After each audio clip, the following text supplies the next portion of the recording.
WhatsApp marketing series की इस episode में आज हम लोग डिस्कशन करेंगे कि आप व्हाट्सएप के स्टेटस में अपने अपने क्लाइंट की ऐड किस तरह दिखा सकते हैं। व्हाट्सएप के स्टेटस में ऐड दिखाने के लिए सबसे पहले आपके पास फेसबुक बिजनेस मैनेजर होना चाहिए। फेसबुक बिजनेस मैनेजर के अंदर आपने ऐड अकाउंट क्रिएट करना और ऐड अकाउंट के अंदर आपने पेमेंट की सेटिंग करनी और अपने व्हाट्सएप नंबर को आपने अपने ऐड अकाउंट के साथ कनेक्ट करना। आप डायरेक्ट वहां पे व्हाट्सएप से भी ऐड रन कर सकते हैं, लेकिन अगर आप प्रोफेशनल तरीके से ऐड रन करना चाहते हैं तो आपके लिए रिकमेंडेड है कि आप फेसबुक बिजनेस मैनेजर के अंदर ऐड अकाउंट क्रिएट करके वहां से ऐड रन करें। तो अभी अपने सिस्टम में आपको जाकर दिखाता हूं, अपने ऐड अकाउंट के इंटरफेस से आपको ऐड रन करने का तरीका बताता हूं। ठीक है, आपने आना है, सबसे पहले आपने अपने ऐड अकाउंट में आना है। ऐड अकाउंट में आके आपने चेक करना है कि आपने अपने पर्सनल ऐड अकाउंट से ऐड रन करना है या बिजनेस पोर्टफोलियो से ऐड रन करें। आपने अपने बिजनेस पोर्टफोलियो के अंदर ऐड अकाउंट से अपने ऐड रन करना है। ठीक है जी, उसके बाद आपने क्रिएट के बटन पे प्रेस करना है।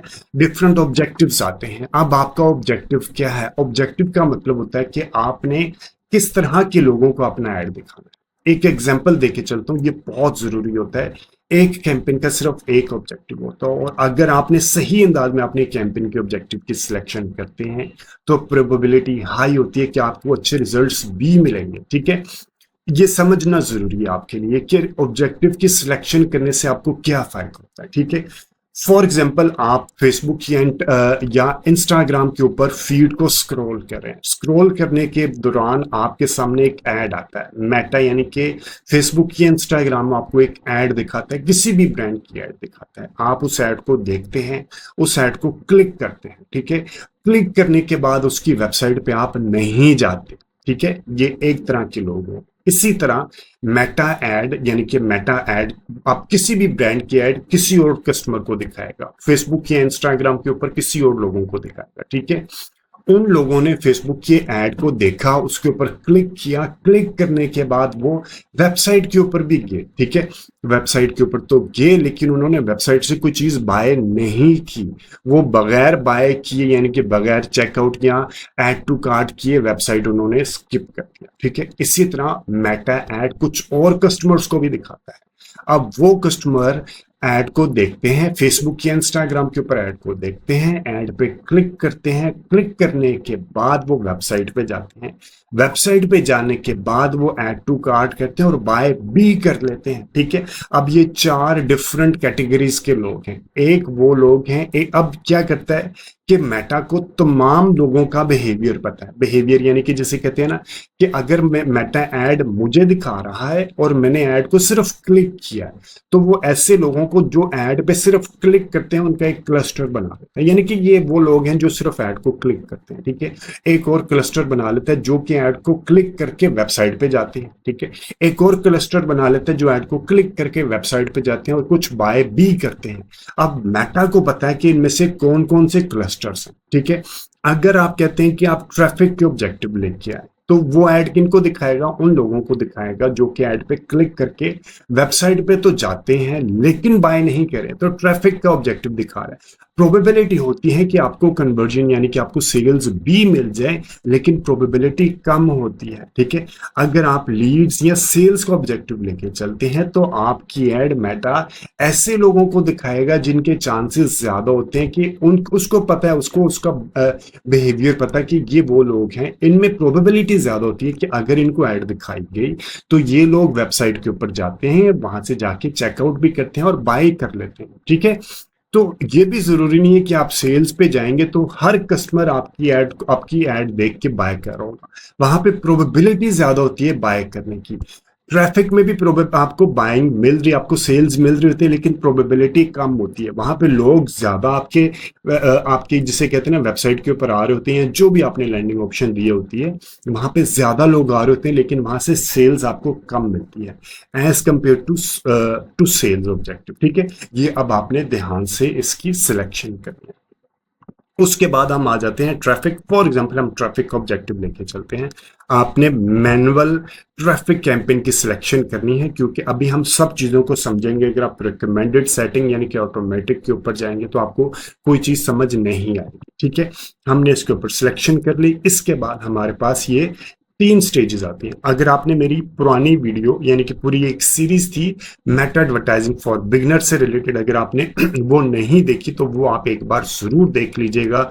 उसमें मैंने कैंपेन का, फेसबुक कैंपेन की हायरार्की, फेसबुक कैंपेन का स्ट्रक्चर बताया कि तीन स्टेजेस होती है, इन तीनों स्टेजेस पे आपने क्या क्या करना होता है। ठीक है, सबसे पहले आपने अपना कैंपेन का नाम देना, व्हाट्सएप ट्रैफिक, और आज है 4 अगस्त। ठीक है, ये नेम आप इसलिए देते हैं कि अगर आपके एड अकाउंट में मल्टीपल कैंपेन्स आप रन करेंगे तो बाद में आपको कैंपेन को एनालाइज करना आसान हो जाता है। ठीक है जी, उसके बाद आपने यहाँ पे आ जाना है नीचे, और ये वाली ऑप्शन, अब आपके पास बजट देने की दो ऑप्शन है, एक है कैंपेन बजट और एक है एड सेट बजट।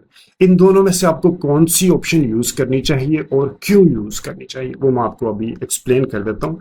ये भी जरूरी होता है कि आप सही, और एक और चीज बता दूं कि आपने ये तो कैंपेन बजट की उसको यूज करने का बिहेवियर बता रहा है, पैटर्न बता रहा है कि आपने उसको यूज कैसे करने की, उसको कौन सी फीचर आप यूज करना चाह रहे हैं। एक और बहुत जरूरी चीज है, right calculation of campaign budget, कि आपने कैंपेन को बजट कितना दिया है, इतना रीजनेबल बजट है कि आपकी कैंपेन का एड सेट 7 डेज में 50 कन्वर्जन कंप्लीट कर सके। अगर वो 7 डेज में 50 कन्वर्जन कंप्लीट नहीं कर पा रहा कम बजट होने की वजह से, तो आप ये जितनी भी सेटिंग कर लेंगे आपके लिए बेकार है। ठीक है, सबसे पहले आपने मेरी वो वाली वीडियो देख लेनी है कि आपने, बल्कि भी ये चीजें आप देख लें, अभी आपने कैंपेन रन नहीं करनी, आपने पेड कैंपेन रन नहीं करनी, आपने ये सारी चीजें देखनी है, कैंपेन कैसे रन होता है, सही बजट की कैलकुलेशन कैसे करते हैं, इसके अलावा क्रिएटिव डाइवर्सिफिकेशन स्ट्रेटेजी की बेस के लिए आपने एड क्रिएटिव कैसे बनाने हैं, इन सब चीजों को देखने के बाद आप पेड एड रन कीजिएगा।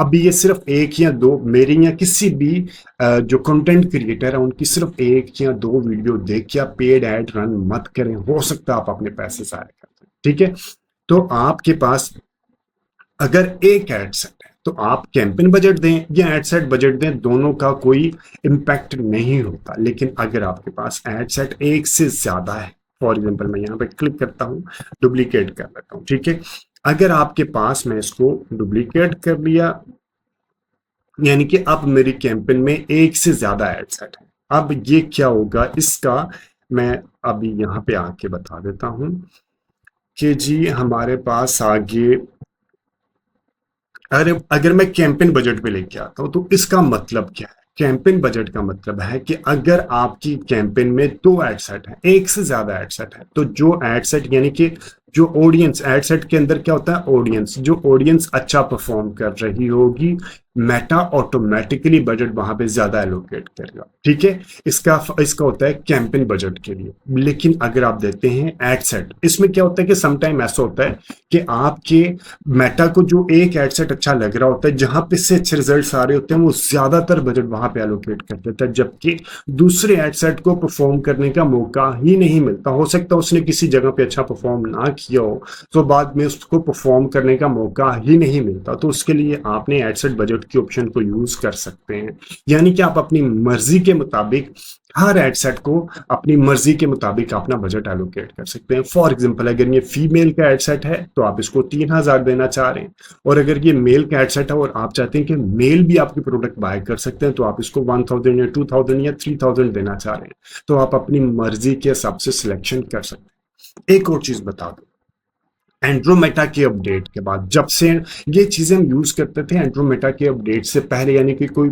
साल 1.5 साल पहले हम ये चीजें ये स्ट्रेटेजी यूज कर, हम मल्टीपल एडसेट्स बना लेते थे, और जो एडसेट अच्छा परफॉर्म करता था 7 डेज के बाद हम उसके रिजल्ट्स देखते थे और बाद में उनको हम ऑप्टिमाइज कर लेते थे। लेकिन अब ये स्ट्रेटेजी एप्लीकेबल नहीं है। अब मेटा कहता है कि आपने नंबर 1 तो ये चीजें जहन में रखनी है। ये थ्योरी अभी आपको फिल वक्त ये थ्योरी लग रही होगी, बोरिंग लग रहा होगा, लेकिन ये चीजें अगर आप जहन में रखेंगे तो आप सही अंदाज में अपने क्लाइंट को के ऊपर जिसे कहते हैं ना कन्विंस कर सकते हैं, या आप अपनी ही एड सही अंदाज में रन कर। ठीक है, अगर आपने कैंपेन रन करनी है तो आपने बहुत ज्यादा कैंपेन रन नहीं करनी है, 2 से 3 कैंपेन रन करें। एक आप प्रोस्पेक्टिंग के लिए रन कर लें, एक रीटारगेटिंग के लिए रन कर लें, और एक आध आप कन्वर्सेशनल कैंपेन रन कर लें। ठीक है, 3 कैंपेन से ज्यादा कोशिश करें रन ना करें। ठीक है, और हर कैंपेन के अंदर 2 या 3 एड सेट रखें, इससे भी ज्यादा एड सेट ना रखें। इससे क्या होता है कि अगर आप एड सेट ज्यादा रख रहे हैं या ज्यादा कैंपेन रन कर रहे हैं तो आपकी बिडिंग आपस में ओवरलैप होगी,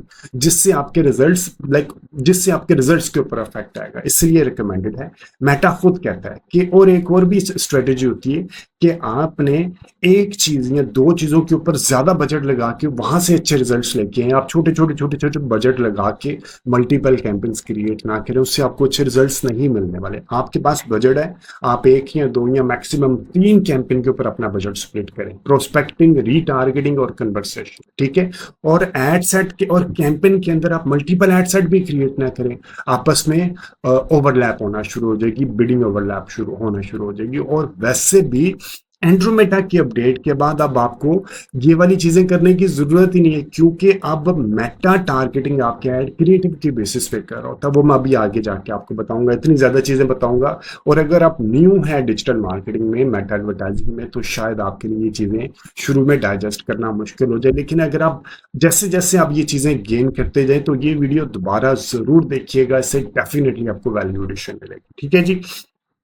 अब आपने दे दिया कैंपेन बजट। एक और चीज देखिए, कैंपेन बजट के ऊपर आपको अभी मैं वैसे दे देता हूं कि कैंपेन बजट के अलावा मैं एड सेट बजट दूंगा तो ये देखें बजट यहां से खत्म हो गया, बजट कहां पे चला जाएगा, एड सेट के ऊपर आ जाएगा। यहां पे हमारे पास बजट आ जाएगा, ये बजट आ गया, ठीक है। तो आपको ये फीचर पता होना चाहिए। अभी हम लोग लेके चलते हैं कैंपेन बजट में।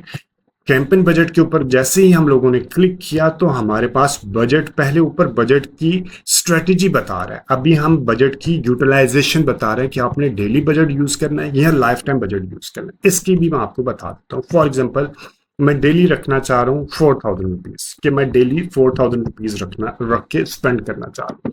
अगर आप ई कॉमर्स का बिजनेस करते हैं, मैं तकरीबन मैक्सिमम वीडियोस में मुझे ये नहीं आइडिया कि मेरे रिपीट कस्टमर यानी कि मेरे रिपीट जो व्यूअर्स हैं वही मेरी वीडियो देख रहे हैं। अगर ये रिपीट व्यूअर्स देख रहे हैं तो ये आप हिस्सा स्किप कर सकते हैं। अगर आप न्यू हैं तो ये चीज आपको जरूर देखनी चाहिए, ठीक है। अगर आप मेरे चैनल पर न्यू है तो ये ये पूरी सेक्शन आप जरूर देखिएगा। डेली बजट में क्या होता है कि एग्जांपल देके चलता हूँ ई कॉमर्स बिजनेस की। ई कॉमर्स बिजनेस क्या होता है, या कोई भी बिजनेस है, हर बिजनेस की सीजनैलिटी होती है, यानी कि वो 30 दिनों में एक जैसा नहीं चलता। कुछ दिनों में वो अच्छा परफॉर्म करता है, अच्छी सेल्स आ रही होती है, और कुछ दिनों में अच्छी सेल्स नहीं आ रही होती। अगर आपने 4000 बजट डेली का रखा है तो इसने तमाम दिनों में बेशक अच्छी सेल्स मिल रही है या अच्छी सेल्स नहीं मिल रही, इसने 4000 यूज करना ही करना है। होना ये चाहिए कि जिस दिन अच्छी सेल्स मिल रही है उस दिन 4000 से ज्यादा यूज करना चाहिए, और जिस दिन अच्छी सेल्स नहीं मिल रही उस दिन 4000 से कम यूज करना चाहिए। प्रैक्टिकली तो इसी तरह होता है ना। लेकिन अगर आप डेली बजट देंगे तो ये फीचर इसी तरह चलेगी। इसके लिए बेहतरीन ऑप्शन होती है, आपने लाइफ टाइम बजट रखें। लाइफ टाइम बजट का मतलब ये नहीं कि life time budget, life time campaign का बजट, यानी कि जो आप कैंपेन के बना रहे हैं उसकी लाइफ टाइम बजट, यानी कि अगर कैंपेन की ड्यूरेशन है 30 डेज तो ये उसकी लाइफ टाइम है, 30 डेज उसकी लाइफ टाइम है, ठीक है। और अगर आपका पर डे बजट था 4000 तो 30 डेज के लिए आपने एड रन करना है, तो टोटल बजट कितना हो गया, 1,20,000। तो हम यहाँ पे लाइफ टाइम बजट रखेंगे 1,20,000, ठीक है। और हम इसको डेट दे देंगे कि इस डेट से लेके, यानी कि 4 अगस्त से लेके 4 सितंबर, 3 सितंबर तक आपने मेरे 1,20,000 कंज्यूम करने। अब क्या करेगा मेटा जो जिन दिनों में अच्छे रिजल्ट्स आ रहे हैं वो उसको आइडिया है कि मैंने 1,20,000 30 डेज में कंज्यूम करने हैं, तो वो उसको स्प्लिट कर लेगा, ठीक है। और जिन दिनों में अच्छे रिजल्ट्स आ रहे हैं उन दिनों में थोड़ा बजट ज्यादा कंज्यूम कर लेगा, और जिन दिनों में अच्छे रिजल्ट्स नहीं आ रहे हैं उन दिनों बजट थोड़ा कम कंज्यूम करेगा। ये बहुत पावरफुल फीचर होती है, ठीक है। एक और चीज आपको बता दूं कि आपने ये सारी फीचर्स आपको जरूर पता होनी चाहिए, इससे आपकी कैंपेन मजीद अच्छे अंदाज के मजीद अच्छे रिजल्ट्स प्रोड्यूस करती है, ठीक है। आपने अगर यहाँ पे दिया लाइफ टाइम बजट को, आपको ऑप्शन मिलेगी एड स्केजुअल करने की, और आपको बजट स्केजुअल करने की ऑप्शन नहीं मिलेगी, वो मैं आपको बता देता हूँ। इसी तरह अगर आपने दिया डेली बजट तो आपको बजट स्केजुअल करने की ऑप्शन मिलेगी, आपको एड स्केजुअल करने की ऑप्शन नहीं मिलेगी। ये दोनों फीचर्स ये क्या है ये भी मैं आपको बता देता हूँ। देखें जी, आपने दिया डेली बजट और बजट स्केजुअल करना। अब आपने दिया 4000 पे, आपने दिया डेली का कि 4000 आप डेली का कंज्यूम करना चाह रहे हैं। ई कॉमर्स का बिजनेस है, वीकेंड आने वाला है, ठीक है। अब आप कहते हैं कि यार वीकेंड पे मेरी जो बजट है वो 4000 की बजाय 6000 कर दो, क्योंकि वीकेंड फ्राइडे सैटरडे संडे को मेरी सेल्स ज्यादा होती है। तो आप इसको बजट को स्केड्यूल कर सकते हैं। आप बजट को स्केड्यूल करने के लिए क्या करेंगे, मैं रखा सैटरडे फ्राइडे से लेके संडे तक, मैंने कहा कि मेरे बजट को increase daily budget by value amount भी दे सकते हैं और परसेंटेज भी दे सकते हैं, ठीक है।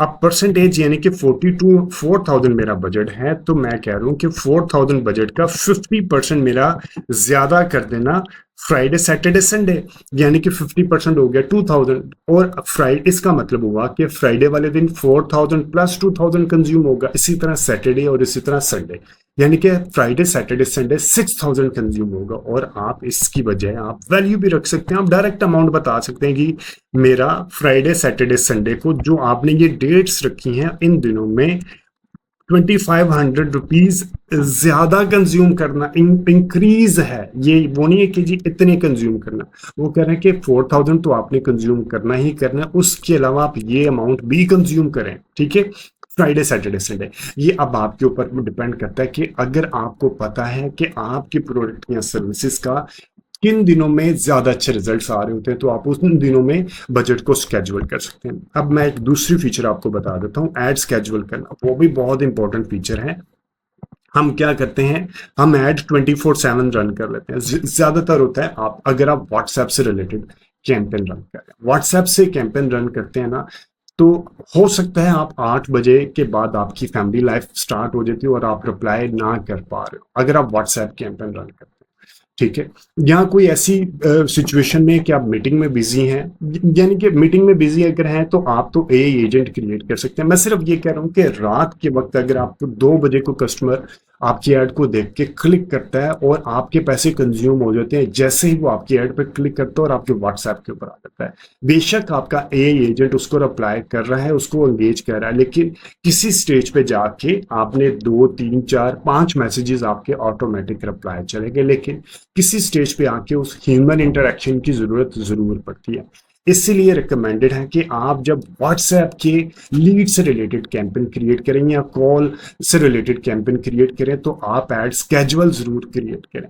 कि या अगर आप ई कॉमर्स का बिजनेस भी करते हैं तो फ्राइडे सैटरडे संडे को तो अच्छी सेल्स मिल गई, मंडे वाले दिन आपको अच्छी सेल्स नहीं मिलेगी, तो आप 24/7 एड रन ना करें, आप उसको स्केड्यूल करते हैं कि यार मंडे को मैं सुबह 12 या 1 बजे ऐड रन करूंगा और रात 6 या 7 बजे तक ऐड रन करूंगा।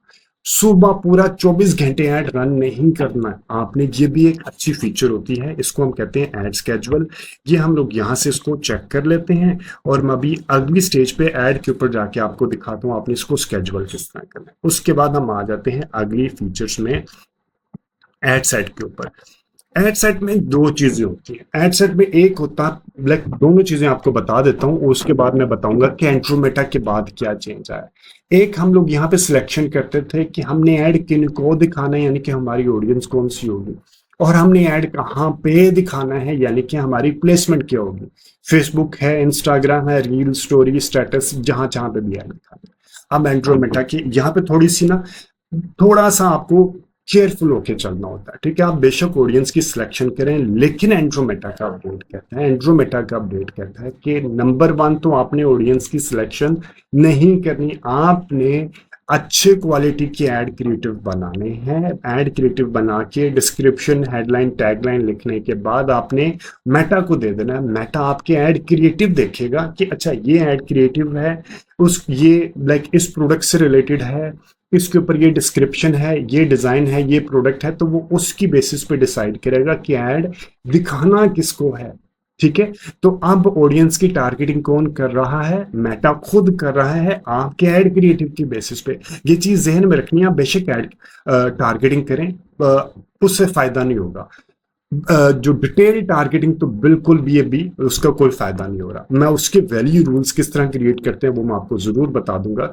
इसलिए बहुत जरूरी है कि आप अच्छे क्वालिटी के ऐड क्रिएटिव बनाएं और क्रिएटिव डाइवर्सिफिकेशन स्ट्रेटेजी की बेसिस पे आप अपने ऐड क्रिएटिव बनाएं। एक और आपको चीज बता दूं कि पहले हम क्या करते थे, फनल स्ट्रेटेजी क्रिएट करते, हम होता था अच्छा यार ये कंज्यूमर हमारी अवेयरनेस स्टेज पे है, उसके लिए हमारे अलहदा ऐड क्रिएटिव होते थे और अलहदा उसके लिए हम एड सेट क्रिएट करते थे, ठीक है। इसी तरह रीटारगेटिंग के लिए कि ऐसे लोग जो हमारी वेबसाइट के ऊपर आए, उन्होंने बाय नहीं किया, उनके लिए हमारे अलहदा ऐड क्रिएटिव होते थे, अलहदा हम उसकी ऑडियंस क्रिएट करते थे। इसी तरह हम लोगों ने वो लोग जो वेबसाइट के ऊपर आ गए, उन्होंने दोबारा उनको क्रॉस सेल या अपसेल करने के लिए हम उनको दोबारा अपनी ऐड दिखाते थे, ठीक है। उन्हीं को टारगेट करते थे, तो उसके लिए दोबारा हमारे ऐड क्रिएटिव डिफरेंट होते थे, हमारी जिसे कहते हैं ना, हमारी डील डिफरेंट होती थी, हम जो उनको ऑफरिंग कर रहे हैं वो डिफरेंट होती थी, हमारी डिस्क्रिप्शन भी डिफरेंट होती थी। हम यानी कि ऑडियंस भी क्रिएट करते थे, ऐड क्रिएटिव भी अलग अलग बनाते थे फनल की हर स्टेज के ऊपर। अब आप ऑडियंस डिटेल्ड टारगेटिंग आपने यूज नहीं करनी, आप बाकी ऑडियंस क्रिएट कर सकते हैं, लेकिन सिर्फ क्रिएट कर सकते हैं आपको समझने की हद तक। ये टारगेटिंग भी अब मेटा खुद कर रहा है, फनल की टारगेटिंग भी मेटा खुद कर रहा है, वो भी मैं आपको बता देता हूँ वो किस तरह। देखें, मेटा कहता है कि जब आपने ऐड क्रिएटिव बनाएंगे ना, तो ऐड के हम ऑडियंस बनाते थे, ऑडियंस के साथ हम ऐड क्रिएटिव बनाते थे कि ये ऐड क्रिएटिव है, ये यानी कि ऐड क्रिएटिव के ऊपर लिखा होता था 50% off, first come first serve basis, first 30 customer, यानी कि जो हमारी स्टेज होती थी, फनल की स्टेज होती थी, उस हिसाब से हम ऐड क्रिएटिव बनाते थे। अब आप ऐड क्रिएटिव बना के दे देंगे मेटा को, तो मेटा खुद ही देख लेगा, अच्छा ये ऐड क्रिएटिव है, जो उसके आपने डिस्क्रिप्शन लिखी हुई है कि जी ये ऐड क्रिएटिव प्रोस्पेक्टिंग के लिए है, वो प्रोस्पेक्टिंग के कस्टमर को दिखाएगा, ये ऐड क्रिएटिव रीटारगेटिंग के लिए वो रीटारगेटिंग के कस्टमर को दिखाएगा, ये ऐड क्रिएटिव अपसेल करने के लिए वो अपसेल वाले कस्टमर को दिखाएगा। उसके पास तो पूरा डेटा अवेलेबल है ना, आपने तो सिर्फ सिग्नल, उसके पास पूरा डेटा अवेलेबल है कि कस्टमर कौन से। ये चीजें आपको वैल्यू एडिशन देगी अच्छी कैंपेन क्रिएट करने के लिए, ठीक है। अभी हम लोग आगे जी, अभी मुझे इतना लंबा बोलने के बाद मुझे खुद नहीं पता मैं कहाँ पे था। अच्छा, सबसे पहले हमने दे दिया एड सेट के ऊपर। आगे एड सेट के ऊपर हमने यहाँ पे अपनी मैसेज डेस्टिनेशन हम कहाँ पे लेके आना चाह रहे हैं, स्टेटस के ऊपर। एक छोटी सी ऐड थी स्टेटस की ऐड, वो मैं आपको बता देता हूँ, ठीक है जी। हम व्हाट्सएप डेस्टिनेशन के ऊपर ले आते हैं, या आप कॉल्स या किसी जगह पे भी लेके आ सकते हैं, ठीक है। Maximise number of message conversation ले लें या डेली यूनिक रीच ले लें, इनमें से कुछ भी ले लें। अगर आप सिर्फ स्टेटस के ऊपर ऐड रन करना चाहते हैं, तो ये एक सिर्फ प्लेसमेंट है, रिकमेंडेड है कि आप मेटा यानी कि फेसबुक और इंस्टाग्राम की बाकी प्लेसमेंट ऑप्शंस भी यूज करें, ठीक है जी। उसके बाद हम आ जाते हैं नीचे, हम वैल्यू रूल्स क्या होते हैं ये भी मैं आपको बता देता हूँ, लेकिन इससे रिलेटेड डिटेल्ड वीडियो मेरे चैनल के ऊपर पहले ही अवेलेबल है। अभी जैसे कि मैंने आपको बताया कि एंड्रोमेटा ने अब अपनी जो टारगेटिंग है वो अपने हाथ में ले लिया। अब एंड्रोमेटा कहता है, यानी कि मेटा कहता है कि टारगेटिंग आप ना करें तो बेहतर है, कर भी देंगे तो उसको कोई फर्क नहीं पड़ेगा। अब वो टारगेटिंग कर रहे हैं आपके एड क्रिएटिव के बेसिस पे, आपके हाथ में कुछ भी नहीं है, लेकिन आप वैल्यू रूल्स क्रिएट करके उसको मेटा को सिग्नल दे सकते हैं कि यार ये ऑडियंस, ये प्लेसमेंट, ये मोबाइल, ये यूजर मेरे लिए ज्यादा वैल्यू रखता है। आप उसको बता दें कि फीमेल मेरे लिए ज्यादा वैल्यू रखती हैं, या मेल ज्यादा वैल्यू रखते हैं, या एंड्रॉयड यूजर ज्यादा वैल्यू रखता है, या आईफोन यूजर ज्यादा वैल्यू रखता है, या लाइक आपके पास डिफरेंट ऑप्शंस होती हैं वैल्यू रूल क्रिएट करने से रिलेटेड। तो वैल्यू रूल्स किस तरह क्रिएट करने हैं, इससे रिलेटेड डिटेल्ड वीडियो मेरे यूट्यूब चैनल के ऊपर पहले ही अवेलेबल है। आप मेरे यूट्यूब चैनल को सब्सक्राइब करके वो वीडियोस वहां से रेफर कीजिएगा, ठीक है। ये जरूर रेफर कीजिएगा, ये आपके जिसे कहते हैं ना मजीद ऑप्टिमाइज करेगा आपकी कैंपेन के रिजल्ट्स को। और सिर्फ यही अब एक ऑप्शन बची है, मेटा को सिग्नल देते हैं, आप इसको बता सकते हैं कि जी आपकी मेहरबानी, ये मुझे लगता है कि मेरे लिए, मेरे नजदीक ये वाली ऑडियंस ज्यादा वैल्यू रखती है, ठीक है। और ये भी आप कब डिसाइड करते हैं, ये भी आप डिसाइड करते हैं, लाइक मैं थियोरेटिकल ज्यादा हो रहा हूं, आपको डेप्थ में ज्यादा चीजों को बता रहा हूं। देखिए, आपने पहले क्या था, हम 3-4 कैंपेन को रन किया, हमें पता चल गया यार फीमेल है, ये एज है, ये सिटी है, ये बिहेवियर है, सारी चीजों का हमें आइडिया हो जाता है, ठीक है। 3 से 4 कैंपेन रन करने के बाद अगर आप मैनुअल अंदाज में खुद ऑडियंस क्रिएट करेगा, तो मेटा उसको अब नहीं वैल्यू, उसको प्रेफरेंस नहीं देगा, वो अपनी ऑडियंस लाइक अपने जिसे कहते हैं ना ऐड क्रिएटिव की बेस पे करेगा। तो आपने वो चीजें वहां से देखनी है, डेटा को एनालाइज करना है 3 से 4 कैंपेन के बाद। उसके बाद आपने वैल्यू रूल्स के अंदर जाके सिग्नल दे देना उसको कि यार ये चीज आप काइंडली यूज कीजिएगा, ठीक है। उसके बाद आ जाता है बजट स्केजुअल, मैंने आपको पहले बता दिया। एड स्केजुअल जो अभी मैंने आपको बताया था, अगर आप व्हाट्सएप कैंपेन रन कर रहे हैं तो एड स्केजुअल जरूरी है। ई कॉमर्स का बिजनेस सैटरडे संडे अच्छा परफॉर्म किया, मंडे वाले दिन अच्छा परफॉर्म नहीं कर रहा, तो आप उसको लाइक 12 बजे की बजाय आप रखें 1 बजे, कि 1 बजे से लेकर रात 9 बजे तक आप ऐड चलाएं। इसी तरह ट्यूसडे वाले दिन आप लाइक 10 बजे स्टार्ट कर लें, रात 9 बजे से लेके, और यानी कि आपने यहाँ पे अपने टाइमिंग बताने कि आपकी ऐड, ये जो आप हाईलाइट कर रहे होंगे आपकी ऐड इस दौरान चल रही होगी, ठीक है। आपने यहाँ पे अपना टाइम जोन भी देख लेना है, पाकिस्तानी है या किसी और का। अगर आप क्लाइंट के लिए ऐड रन कर रहे हैं तो उसने डेफिनेटली अपना टाइम जोन अपनी कंट्री के हिसाब से रखा होगा, ठीक है। इसी तरह आप यहाँ पे ऐड को स्केजुअल भी कर सकते हैं। उसके बाद आपने ऑडियंस कंट्रोल में आना है। ऑडियंस कंट्रोल में हम आज बार चार्जर को लगा लेते हैं, बैटरी लो हो गई हमारी, ठीक है जी। ऑडियंस कंट्रोल में यहाँ पे आपने लोकेशन की टारगेटिंग करनी है कि आपने ऐड किस सिटी में दिखानी है, कौन कौन से, और आप स्पेसिफिक एरिया को भी टारगेट कर सकते हैं। इससे रिलेटेड भी डिटेल्ड जियो टारगेटिंग से रिलेटेड जिसे कहते हैं प्रिसाइज टारगेटिंग आप किस तरह कर सकते हैं, वीडियो मेरे चैनल के ऊपर पहले, ठीक है। फॉर एग्जाम्पल आप लाहौर में दिखाना चाह रहे हैं, आपने जैसे ही लाहौर क्लिक किया, आप एक चीज देखिएगा यहाँ पे 25 माइल है, आप 25 माइल को कम कीजिएगा, आप 15 माइल रखिए, क्योंकि ये देखें ये इसकी ननकाना साहब जा रहा है यहाँ पे, इंडिया वाले हिस्सों में जा रहा है। तो अगर आपकी डिलीवरी सब जगहों पे अवेलेबल है तो फिर तो ठीक है। अगर आपकी डिलीवरी लाइक एक सिलेक्टेड रीजन तक है, या अगर आप कोई रेस्टोरेंट का काम करते हैं, तो आपने इसकी जो रेडियस है उसकी सिलेक्शन जरूर करनी है। और अगर आप चाहते हैं कि जी मैंने लाहौर में ऐड दिखाई, मैं चाहता हूं कि मैं शाहदरे लाहौर के अंदर ऐड तो देखें लेकिन शाहदरे के अंदर मेरी ऐड ना देखें, तो आपने यहाँ पे एक्सक्लूड कर देना है और यहाँ पे शाहदरा लिख देना है, ठीक है। तो आपने शाहदरा शाहबाग जो भी है, तो आप लाहौर के अंदर ऐड तो दिख रहा है लेकिन शाहदरे के अंदर आपकी ऐड नहीं दिख रही, ये शाहदरा कोई और जगह आ गई है। तो आप अपनी उसी हिसाब से लाइक आपने जो आपने लाहौर सिटी के अंदर आपने फॉर एग्जांपल नवाब टाउन है, आप चाहते हैं कि यहाँ पे आप ऐड ना दिखाएंगे, देखें तो अब हमारे पास हो गया लाहौर में ऐड तो दिख रही है लेकिन नवाब टाउन में आपकी ऐड नहीं दिख रही, ठीक है। इससे रिलेटेड बहुत डिटेल्ड में वीडियो मेरे यूट्यूब चैनल के ऊपर पहले ही अवेलेबल है, आप मेरे यूट्यूब चैनल को सब्सक्राइब करके वो वीडियोस वहां से रेफर कीजिएगा। Reach more people likely to respond to your ad, आपने ये अनचेक कर लेना। ये देखें अभी आपने ये हमारे पास ऑडियंस साइज ज्यादा हो जाएगा, इससे आपने अनचेक रहने दें। ये उस वक्त यूज करता है जब आपकी ऑडियंस का साइज थोड़ा कम होता है। यहाँ पे अगर आपको 1 मिलियन या 2 मिलियन या उससे छोटा साइज मिलेगा तो आपने उसको फिर चेक करना है। अगर आप पहले ही आपकी 14 या 17 मिलियन आपकी एक्सपेक्टेड आपकी एस्टिमेटेड ऑडियंस का साइज है तो आपने इसको अनचेक कर देना, ठीक है। उसके बाद हम आ जाते हैं नीचे, एज आपने यहाँ पे अपनी एज की सिलेक्शन कर देनी है कि आपने एज किन किन लोगों को दिखानी है, किस एज से लेके किस एज तक आपने लोगों को दिखाना है। उसके बाद हमने यहाँ पे एडवांटेज प्लस में अपनी ऑडियंस की सिलेक्शन कर ली, ठीक है। यहाँ पे पहले डिटेल टारगेटिंग जैसे कि मैंने बताया हम यूज करते थे, अब आपको डिटेल टारगेटिंग यूज करने की जरूरत नहीं है। आपने यहाँ पे एज की सिलेक्शन की कि एज कब कहाँ से कहाँ दिखानी है, आपने जेंडर की सिलेक्शन की, आपने मेल फीमेल किसको दिखानी है, ठीक है।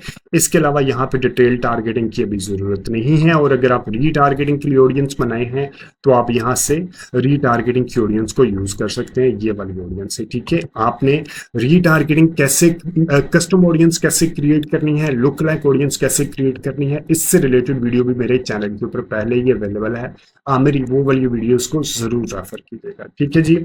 उसके बाद हम सिंपली आ जाते हैं नीचे, यहाँ पे हम आएंगे प्लेसमेंट के ऊपर, ठीक है। प्लेसमेंट के ऊपर व्हाट्सएप स्टेटस इंक्लूडेड, उसने पहले ही बता दिया कि व्हाट्सएप स्टेटस उसमें शामिल है। आप यहाँ पे एडवांटेज प्लस सेटिंग में जाएंगे और आप देखेंगे मैनुअल प्लेसमेंट्स, और मैनुअल प्लेसमेंट के अंदर आके आपने सिंपली यहाँ पे देखना है फेसबुक के ऊपर आपने ऐड रन करनी है, मैसेंजर के ऊपर आपने ऐड रन करनी है या नहीं करनी। और एक और चीज, अगर आप सिर्फ स्टेटस के ऊपर ऐड रन करना चाह रहे हैं तो आपने ऑल डिवाइसेस पे जाके यहाँ पे इसको अनचेक कर लेना है डेस्कटॉप को। आप सिर्फ मोबाइल के ऊपर रखेंगे अगर आप सिर्फ स्टेटस व्हाट्सएप स्टेटस में ऐड रन करना चाह रहे हैं, ठीक है। लेकिन अगर आप फेसबुक के ऊपर भी ऐड रन करना चाह रहे हैं तो आपने इसको ऑडियंस नेटवर्क को भी डेस्कटॉप को भी आपने चेक कर लेना, ठीक है। व्हाट्सएप आ गया, मैसेंजर को अनचेक कर ले, यहाँ से बहुत अच्छे रिजल्ट्स नहीं मिल रहे होते। यहाँ से आप देख लेंगे कि आपकी फीड में ऐड चल रही है, फीड कहाँ कहाँ चल रही है, Facebook feed, Facebook profile feed, Instagram, ये सारी चीजें आपने जो आपको नहीं रिकमेंडेड आप वहां से उसको अनचेक कर लें। फेसबुक नोटिफिकेशन रिकमेंडेड नहीं है। इसी तरह स्टेटस आ गया, रील्स आ गए, यहाँ पे आपने ऐड कहाँ कहाँ पे दिखाना है, यहाँ से आप अपनी ऐड की सिलेक्शन कर लेंगे, ठीक है। सिलेक्शन करने के बाद हम सिंपली आ जाएंगे अपने अगले फेज पे, यहाँ पे हमने ऐड, जहाँ पे हमने अपने ऐड दिखाना है, ठीक है। यहाँ पे हमने ऐड के लिए आ जाएंगे नीचे। सबसे पहले आपने देख लेना कि आपका फेसबुक और आपका इंस्टाग्राम प्रोफाइल सही वाला कनेक्टेड है, ठीक है। उसके बाद हम आ जाएंगे नीचे, यहाँ पे आपने क्रिएट ऐड करना है, सिंगल इमेज या कैरोसल बनाना है, आपने वो देख लेना है। कैरोसल में आप 2 से लेके 10 तक डिजाइन अपलोड कर सकते हैं। उसके बाद हम ऐड क्रिएटिव के ऊपर आ जाएंगे। आपने इमेज ऐड रन करना है या वीडियो ऐड रन करना है। अगर आपने इमेज ऐड रन करना है तो आपने ये वाला आपने सिंपली यहाँ से अपलोड किया, आपके सिस्टम में जहां पे भी ऐड होगा, फॉर एग्जांपल ये वाला ऐड है, आपने उसके ऊपर क्लिक किया। क्लिक करने के बाद ये आपके सिस्टम में आ जाएगा, फिर आपने इसको क्लिक करना है, ठीक है। और अब आपका इसके ऊपर इसकी जो रेशियो होती है वो 1:1 होती है। यहाँ पे आपने अपना प्राइमरी टेक्स्ट लिखना है। प्राइमरी टेक्स्ट कैसे लिखने हैं, इससे रिलेटेड आप चैट जीपीटी की असिस्टेंस ले सकते हैं। चैट विद अस आपने क्या लिखना है, बेस्ट क्वालिटी, ठीक है। और आपने कॉल टू एक्शन डिस्क्रिप्शन क्या देनी है, ये अगेन कह रहा हूँ, इसके लिए आप बेहतरीन ऑप्शन है कि आप अपनी एक छोटी सी डिस्क्रिप्शन बनाएं। उसके बाद आप चैट जीपीटी को दें और उसे कहें कि rephrase this for my YouTube video, वो नहीं फेसबुक कैंपेन। आप ये करने के बाद नेक्स्ट के बटन पे प्रेस करेंगे, नेक्स्ट के बटन पे प्रेस करेंगे और आप इसको इनसे रिलेटेड कि कौन कौन सी फीचर यूज करनी चाहिए, मेरे चैनल अगेन अभी आधे घंटे की वीडियो ये भी हो चुकी है, तो आप वो वीडियोस को वहां से रेफर कीजिएगा। ये करने के बाद हमने सिंपली नीचे प्राइमरी टेक्स्ट ये चीजों को अपडेट करना और उसके बाद हमने कैंपेन को पब्लिश कर देना, प्रीव्यू करने के बाद पब्लिश कर देना। ये जो अभी मैंने आपको जल्दी में बता दिए कैंपेन के आपने डिजाइन से रिलेटेड, आपने क्रिएटिव डाइवर्सिफिकेशन स्ट्रेटजी यूज करनी है क्रिएटिव डिजाइन बनाने के लिए। चैट जीपीटी से आपने प्रॉम्प्ट लेना और गूगल फ्लो से आपने ऐड क्रिएटिव बनवाना है, ठीक है जी। अभी तो इस वीडियो में आपको सिर्फ स्टेटस ऐड बताया। मजीद डेप्थ में अगर आप चीजें जानना चाहते हैं तो मेरे यूट्यूब चैनल के ऊपर मल्टीपल वीडियोस अवेलेबल